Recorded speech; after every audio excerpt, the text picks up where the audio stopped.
সকালবেলায় একটা খারাপ কাজ হয়ে গেল, তবে ভগবানের কৃপাতে যা কিছু হয় ভালোর জন্যই হয়। রাধে রাধে বন্ধুরা, কেমন আছো সবাই? আশা করি সবাই ভালো আছো, সুস্থ আছো। সকাল থেকে আজকে ব্লগটা শুরু করছি।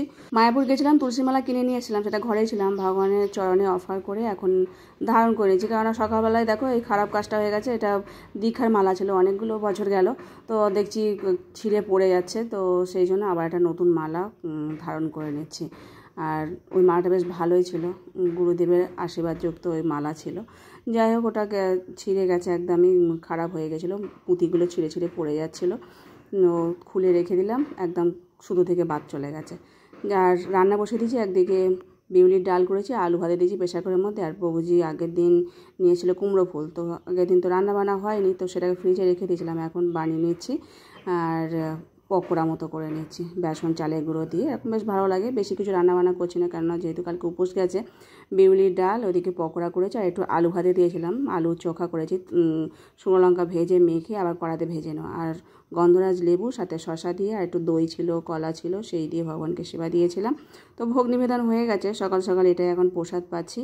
আর এটাই এখন অমৃত, কেননা কালকে উপোস থাকলে পরের দিন একটু অন্য ডাল খেলেই না আলাদা তৃপ্তি আসে। আর তার সাথে গন্ধরাজ লেবুটা বেশ ভালোই লাগে ডাল ভাতের সাথে। তো খুব সুন্দর হয়েছিল, আর পকোড়াটা খুব মজমজে হয়েছিল, যেহেতু চালের গুঁড়ো দেওয়া আছে। তো এবার ঘরে কাজকর্ম সারার পালা। প্রভুজি আবার কাজে চলে গেছে, জয়িতা কাকু ঘরেই আছে। আর খাওয়া দাওয়ার পর ওরা ওদের কাজকর্ম করছে, মানে ওদের পড়াশোনা, তাছাড়া আর কি ওদের কাজকর্ম। তো আমি আবার ঘরে কাজকর্ম সেরে নিচ্ছি। তো অনেক সবজি ছিল, কিন্তু রান্নাবান্না করার ইচ্ছা হচ্ছিল না। আগের দিন উপোস ছিল, সকাল সকাল একটু রান্নাবান্না করতে হবে, তো অত কিছু রান্না করার ইচ্ছা লাগছিল না, মানে একটু শরীর ঠিক যায় না যেহেতু উপোস থাকলে। তো ওই ডাল ভাত করেছি, বিকেলবেলা দেখবো আর অন্য কিছু করার জন্য। আর আমি রান্নাঘরটাকে পরিষ্কার পরিচ্ছন্ন করে নিচ্ছি, বাসনপত্র মেজে আর মুছে নিচ্ছি। ব্যাস, কাজকর্ম সারা হলো, কমপ্লিট আজকের মতো।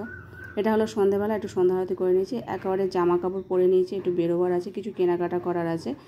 আর গোগো বাড়িতে নেই, ও আবার মন্দিরে চলে গেছে বিকেলবেলায়। আর আমি জামা কাপড় পরে আরতি করে নিয়েছি বেরোবো বলে। আর জয়িতা ঘরে আছে, ও পড়ুক, ওর শরীরটা একটু খারাপই যাচ্ছে, মানে একটু জ্বর জ্বর ভাব এসেছে, সেই জন্যই তো ওকে রেখে যাচ্ছি।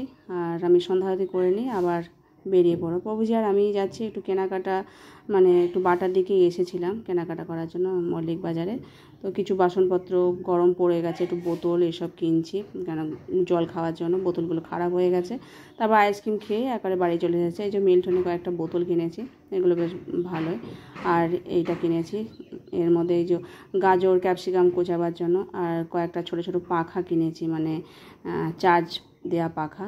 বাচ্চারা খুব ভালোবাসে এরকম পাখার হাওয়া খেতে। কোথাও গেলাম, সঙ্গে করে নিয়ে গেলাম, চার্জ দিলেই, সুইচ দিলে আর বেশ ভালো চলে। আর এই কয়েকটা থালা বাসন নিয়েছি ভগবানের জন্য।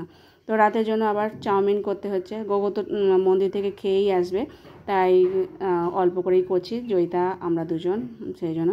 আর আজকে চিজি পাস্তা না, চাউমিন করছি, সরি।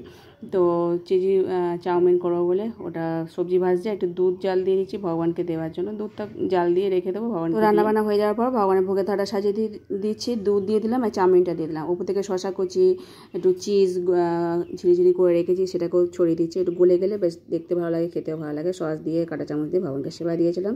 তো এই রাতের মহাপ্রসাদ। আর আজকের মধ্যে ভিডিও এখানে শেষ করছি। হরে কৃষ্ণ।